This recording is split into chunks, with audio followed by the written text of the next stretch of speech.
But let's now wrap things up with your thoughts on whatever you watched on WWE Raw last night. Oh, golly, we got to talk about that, don't we?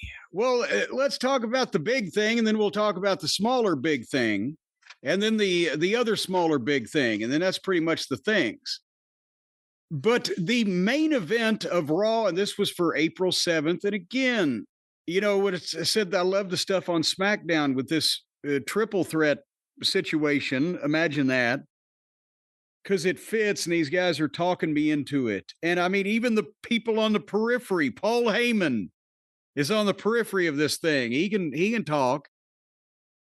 So on Raw, they had Heyman in the ring in the main event spot, the last of the night. Because everybody wants to know whose side's he going to be on.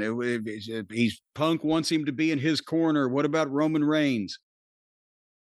So Heyman establishes at the top.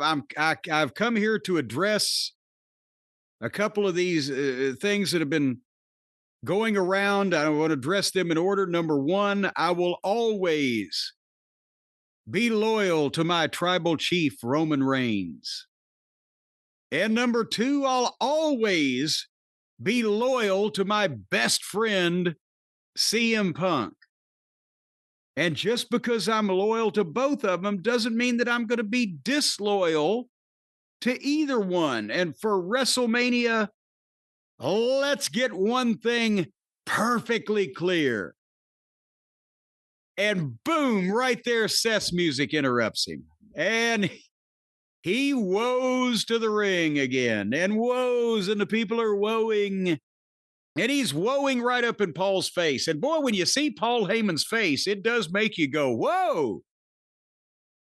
And he said, tonight I'm here. It's all about you, Paul Heyman. Everybody wants to know. Everybody's asking you, whose side are you on?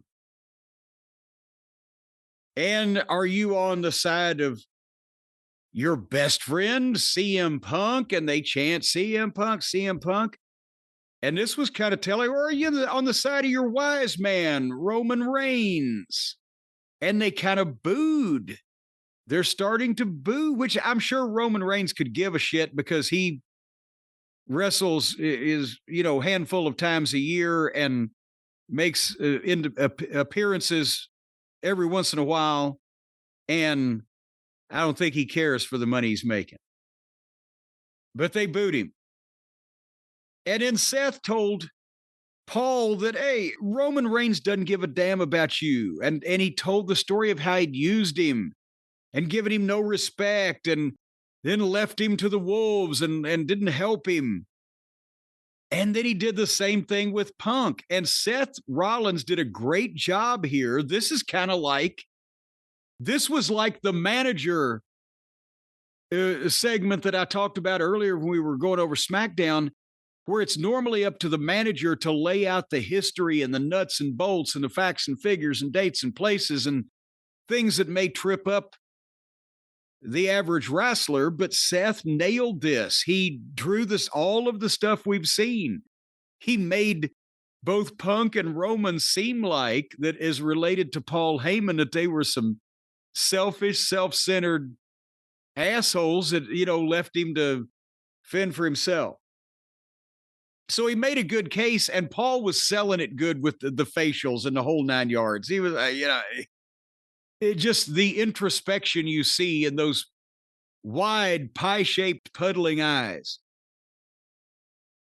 And so Seth felt bad for Paul, and it'd be easiest, Paul, if you removed yourself from the situation. But you either can't do that or you won't do that. So I think for your own good, right here, right now, I ought to remove you. It'll be quick and easy. Just a boot to the head and one quick stomp, and it'll be all over. The crowd was not into. They did not like Rollins threatening Heyman. Yes, it was interesting. No, that's the thing. When Seth pushed him, it was and they were taking up for Paul. Which, and by the way, and I've said, I don't know when it's going to happen. I'm not even saying it's anytime soon, but longer term, unless he's anxious to ride off in the sunset, Paul knows that he's probably better characterized in the heel contenders roles. So it'll be even better when the people were taking up on him for getting pushed around and then he fucking did. But nevertheless, Seth has pushed him around and he's bullying him and he slapped him.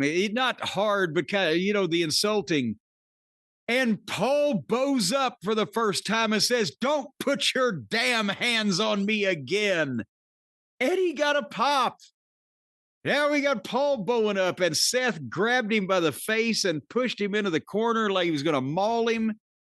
And suddenly, like Mussolini, to save Paulie, clobbering time is on the way. And here comes Punk. And he hits the ring and he leg dives Seth Rollins, probably somewhat like he upended Matty of the Buckaroos before he beat the shit out of him at all out. And they fought out on the floor, went over the desk, and they knocked over the Prime Station.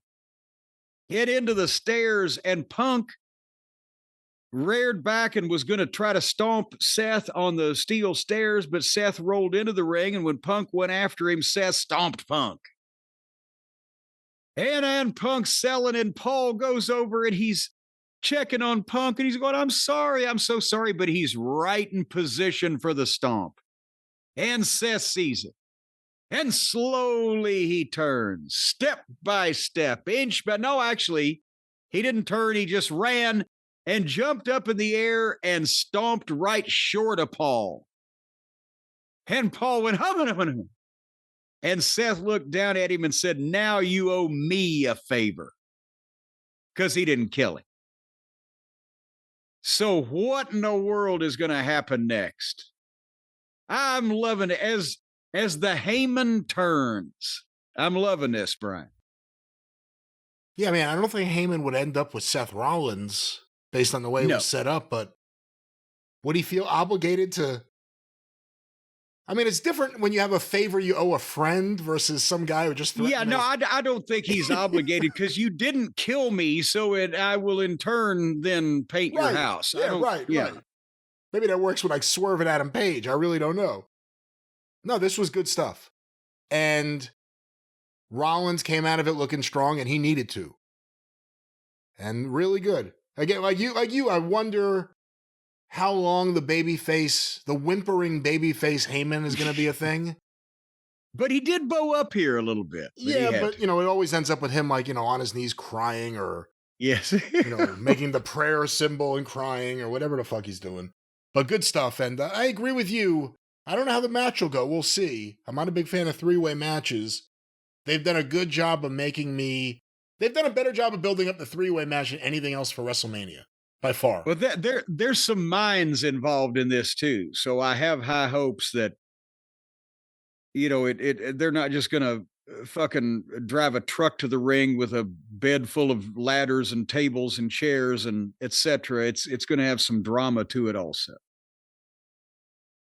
But otherwise, there were a few other things on Raw. I will make mention that they, again, have more drone shots than the Travel Channel.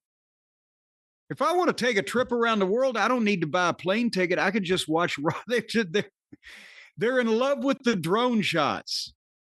I think sometime they ought to have a drone shot from a drone that actually drops, like comes down into the arena and one of the wrestlers is driving it or flying it or operating it, hanging off of it. Operating it is one thing. Hanging off of it? Well, no, get one of those big ones like you had over in New Jersey where you can hang off a son of a bitch. It was the size of a Toyota Tercel or whatever. I mean, maybe if you had and just have the drone fly the wrestler right into the arena. I don't know if you can get one that size into the arena on the smooth pathway that they seem to use for all these shots, but make it a stadium. Then it may work. That way, no roof. Holy shit! Is that Charlotte Flair on a drone? I think it would make the fans change their attitude. There you go, because Flair did it, Rick, in the helicopter 40 years ago. So now 40 years later, a drone into a stadium. And anybody that comes down in a drone is over. It's actually a great idea. Drones like ring cars, like they had at WrestleMania 3 and WrestleMania 6. They make a little ring and it flies up and it carries you to the ring. Yeah, and they could have a little claw on the drone like they have the claw machine. at the Cracker Barrel, and it can just go down in the locker room and pick up one of the boys and he'd carry him out the aisleway and drop him in the ring. Just like a Cracker Barrel. I can see it now. What else did you just see? Just like a Cracker Barrel. What else did you see on this memorable? And a chicken fried chicken with sawmill gravy on top, 2 sides of hash brown casserole, 2 eggs over easy on top of the chicken and gravy, with 2 sides of bacon and some biscuits, and you got breakfast. Anyway, also on Raw, they had a history package between Bianca Belair and Io Sky and Rhea Ripley. And they had Adam Pearce in the ring so that he could do the obligatory announcement of the triple threat match. And we've got now every match except Cody and Cena is either a 3-way or a 4-way or whatever. But again, he brings all 3 of them out. And this is, we've talked about it. There wasn't anything wrong with this segment, but it's so similar to what they've been doing because they had to stretch out the build for almost 2 months before this thing. So Rhea and Bianca look like stars in there, all in the leather and the fucking pageantry. And Io Sky, expression on her face looks like she's at a dentist's office. She's very troubled. And Pierce makes the triple threat and wants the signatures on the contract. And Bianca didn't want Rhea around before, but now she does want her around because she wants to fight her and kick her ass. And the fans are chanting, Rhea, Rhea. They don't like Bianca fucking with Rhea. And I think they don't want to boo Io, but I don't know that they're taking her all that seriously. But basically, Bianca signs the contract and shoves it into Rhea Ripley's chest. Thankfully, she's got plenty of padding. She wasn't injured. And then Rhea signed it and threw it back at Bianca.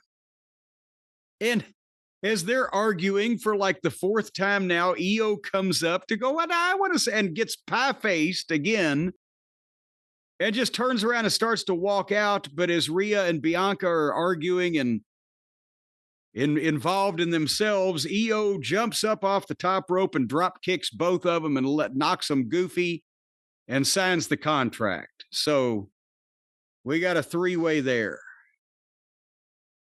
Yes, we do. And I'm sure it'll be good. And I don't know about her looking like she's, whatever you said, in pain at the dentist's office.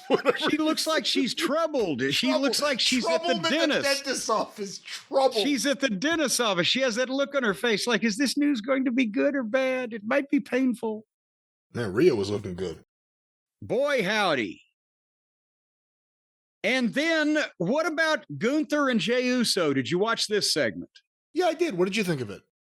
I liked it because they have needed to do something for Jay. I mean, Jay, everybody likes Jay, but then Jay slipped and fell on his dive a couple weeks ago, or not fell, but just didn't clear the rope. And then they were doing the thing where he was doubting himself. And then Gunther just beat the teetotal shit out of Jimmy right in front of Jay last week. The heat angle, you just knew he was going to have something to say about that. And I think this worked to get Jay back to where people are going. They've done the underdog thing with him, but now people needed to have some faith. I think it gave him some faith. Because Gunther was out to the ring after the big package where he was bathed in Jimmy's blood last week and everything. And the fans are chanting, we want Jay, we want Jay. But Gunther didn't even have to say anything before he even spoke. Jay's music played and he did the entrance from the stands and with the people yeeting. And Gunther's in the ring just laughing and he's rolling his sleeves up like, I'm going to have to dust this clown off again. And when Jay got in, he slapped the microphone out of Gunther's hand and everybody, ooh. And he took a minute and gathered up his confidence and the people were chanting, Uso, Uso. And Jay didn't do the promo that he normally does, the Jay Yeet Uso promo. And when the fans tried to start yeeting, he quieted them down because he wanted to hear it. He gave them the thing. No, this is serious. He said, Gunther, you got a mother. I got a mother, you got a mother. What do you talk about with your mother? You talk about family stuff? You talk about how's grandma doing or whatever? Well, I got a mother, and I had to tell my mother that her oldest son got 15 stitches in his head and he's in the hospital. And she asked me, why didn't you protect him? And I said it's because I was afraid of Gunther. I was afraid of you. You had me. But that wasn't enough. You had to bring my family into it. And then he starts firing up a little bit. But the light bulb went off.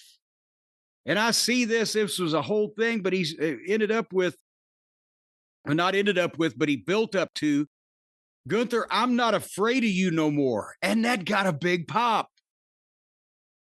And Gunther's standing there not knowing how to take it. The smile is gone. And and Jay said before WrestleMania, give your family a hug and a kiss.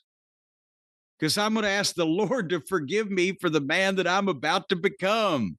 And the people are with him. And he fired up and he promised to win and be the world heavyweight champion, which he's going to. Mark my words in your little black book, wherever you keep it. And Jay walked off and left Gunther standing there perplexed, and the fans were yeeting. And that's what he needed this close to this thing to get the people ready to see him win this. I thought he did a great job. He excels in moments of emotion. And this was a different promo than every promo he has done. And the crowd was with him, and he delivered everything really well. And Gunther's just perfect, standing there smugly while he's saying all this. I don't know how I'll like the match, but the build-up's been really good. Second best build-up to a Mania match after the three-way, just because the Cena-Cody stuff, there's so many holes in the story. I know, but I'm loving the promos anyway. And I almost think it's John Cena versus Cody Rhodes. It's the battle of the generations. It's the kind of thing they love to put on posters up there. And both guys are over and business is hot. And I think they could have easily done this without The Rock. And that's what's caused most of the holes and or the, the lackluster continuity. But I'm not that bothered by it because they're both such good promos. At least we're just getting some goddamn entertainment out of some of this shit. Anyway, and they did a really good package, speaking of Cody, on Cody Rhodes. Did you see that on Raw? Did you skip through, like most people do, all the spots and the commercials and the plugs and the sales pitches and the goddamn buy this now type of thing, and you may have missed it? I definitely missed it. But it was a good couple of minutes, a package on Cody with some modern music that I'm not familiar with, but network quality editing made him look like a superstar. And that's the kind of thing, again, they're excelling at here in this company. And the other thing that I will mention is Penta and Dominic Mysterio had a good match, but Penta won 1, 2, 3, and then Carlito came in and they were beating the shit out of Penta, and Braun Breaker came out. Sorry, Goldberg, and even my old friend Rhino, sorry, but the best spear that has ever been speared in the history of wrestling. Did you see Braun Breaker spear Carlito in the aisleway? Well, that was the best one because you didn't see him coming. You didn't see him leave his feet. You just see him like a missile coming midair into Carlito. It was amazing. And flying further than that. And then he got in the ring and speared Dominic, and then he speared Penta. And then Finn Balor attacked him, but then he got back up and tried to spear Finn. But Braun Breaker, I'm just sorry to tell you this, will be the biggest star in professional wrestling at some point in his career. I'm not putting a time frame on it, but I'm saying at some point before he's done, he will be the number one guy in the business. There's no way around it. But that was 3 hours of, not 3 hours, 2 hours and 35 minutes or so of Raw.